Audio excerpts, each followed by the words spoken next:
Welcome, everyone. It's a pleasure to be here again, and I'm excited to get to some of the questions.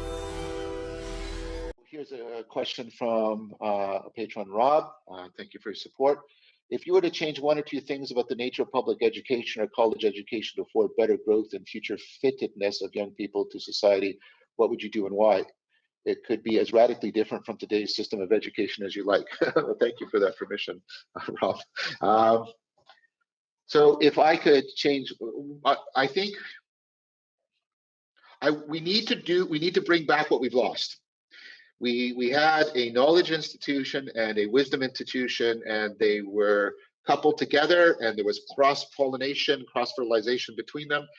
And then the Protestant Reformation and a bunch of other things shut down the monasteries, and then the university attached to the state as opposed to the monastery.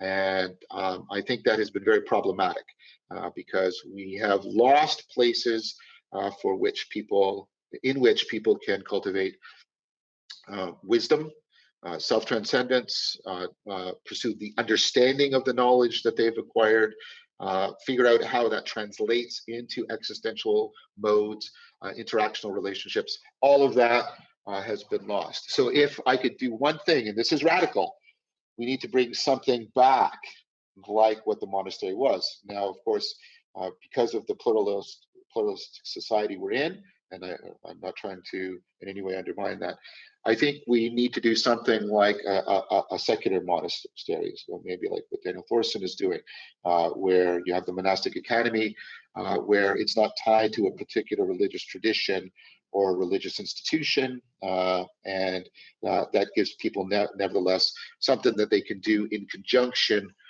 with the acquisition of knowledge that they're doing at the university. And we might want to do, something even preparatory of that at the high school level, if we could.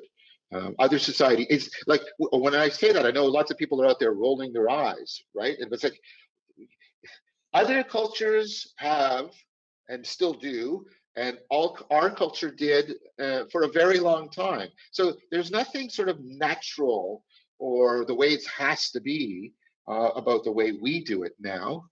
And so it would be good if we thought about how wisdom can be brought into education. I know Robert Sternberg has done a lot of work on this, about how to bring wisdom into the educational situation. He also has, I think, a recent book on how to apply wisdom to to world's problems, to try and show the value that such an education could bring, like, to people as being citizens, good citizens of the world, not just sort of efficacious agents within their own life. So that would be a change I would like to see. Saruman believes that it is only great power that can hold evil in check. But that is not what I have found. I found it is the small things, everyday deeds of ordinary folk that keeps the darkness at bay. Simple acts of kindness and love. Why Bilbo Baggins? Perhaps it is because I'm afraid. It gives me courage.